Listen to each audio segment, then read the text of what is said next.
bien, mon parcours il est assez atypique finalement parce que j'ai commencé par faire des études d'anglais très poussées, langue et littérature qui me destinaient à l'enseignement. Et je me suis très vite rendu compte que ça n'était pas ce que je voulais faire pour le restant de mes jours. Et le hasard a fait que les Nations Unies recrutaient à la traduction. Donc j'ai commencé ma carrière aux Nations Unies qui a duré en fait 35 ans après une très brève période d'enseignement en dehors des Nations Unies. J'ai commencé à la traduction, j'ai continué à l'administration. Ensuite, j'ai rejoint le cabinet du directeur général au développement et la coopération. Et cela m'a donné envie de partir sur le terrain. Donc j'ai quitté le secrétariat des Nations Unies à New York pour partir sur le terrain avec le programme des Nations Unies pour le développement. Et j'ai travaillé pendant 15 ans dans plusieurs pays d'Afrique. Et j'ai terminé ma carrière comme directrice du bureau du PNUD, donc du programme des Nations Unies pour le développement à Genève. Je précise qu'entre-temps, j'étais quand même retournée à l'université pour passer un MBA en gestion, en comportement des organisations, ce qui m'a permis de faire une carrière comme manager, donc senior manager au sein des Nations Unies, ce que ne m'aurait pas permis, je pense, un diplôme d'anglais, tout simplement. En fait, j'ai de très bons souvenirs de toute ma carrière aux Nations Unies parce qu'elle a été très diverse. J'ai travaillé dans différents départements, j'ai assumé des tâches extrêmement diverses, mais je dirais que ce qui m'a gratifié le plus, ce qui m'a le plus satisfait, ça a été le travail de terrain. Quand je suis partie donc sur le terrain avec le PNUD et où j'ai été en prise directe avec la réalité, surtout avec l'extrême pauvreté, ça m'a complètement ouvert les yeux et ça fait de moi, je pense, une personne quand même assez différente.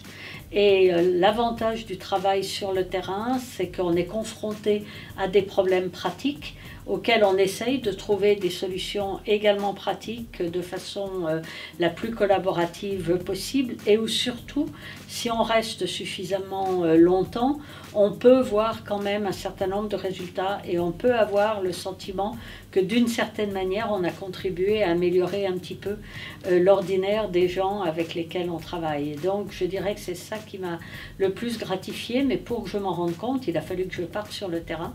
Et je dirais que c'est à l'âge de 42 ans, quand je me suis retrouvée représentante du PNUD dans un pays en Afrique, que j'ai vraiment eu le sentiment que c'était ça que je voulais faire comme travail pour le restant de ma vie professionnelle.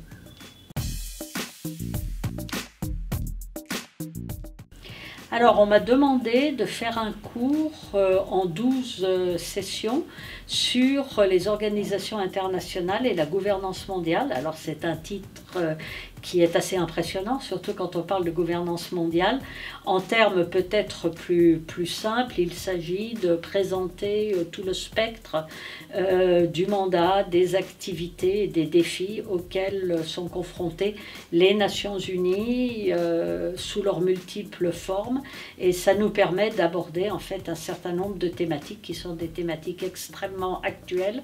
Et cela dans la perspective donc d'une gouvernance mondiale, c'est-à-dire d'une réflexion sur les meilleurs moyens justement de répondre à des défis particulièrement complexes, des défis globaux pour lesquels une gouvernance purement intergouvernementale n'est pas suffisante.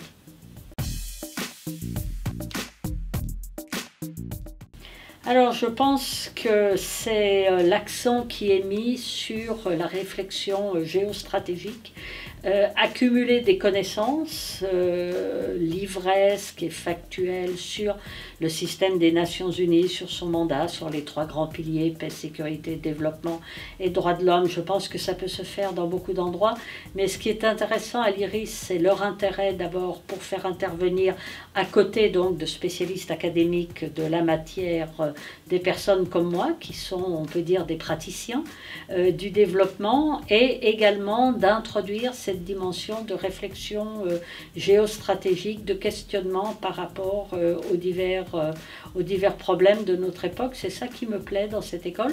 Et l'ambiance est très agréable et je dois dire que les groupes d'étudiants que j'ai eus sont tous, bien qu'ils soient très différents, ils sont très intéressants et particulièrement motivés. Et ça aussi, ça me plaît. Alors, beaucoup m'ont posé évidemment des questions sur mon parcours, sur un parcours possible aux Nations Unies, sur les spécialisations qu'ils devraient ou ne devraient pas faire. Je pense que le plus important, c'est qu'ils continuent à étudier et à réfléchir sur ce qui les passionne, qu'ils n'essayent pas de se spécialiser trop tôt, qu'ils élargissent le plus possible les opportunités d'expérience professionnelle, ce qui leur permettra ensuite de choisir peut-être plus calmement et dans de meilleures conditions un chemin de carrière qui sera apte à les satisfaire. Je leur ai également dit que ce qui m'a apporté le plus de satisfaction finalement dans ma vie professionnelle, c'était le fait de travailler avec d'autres personnes. C'est toujours pour moi l'aspect humain qui a été le plus important.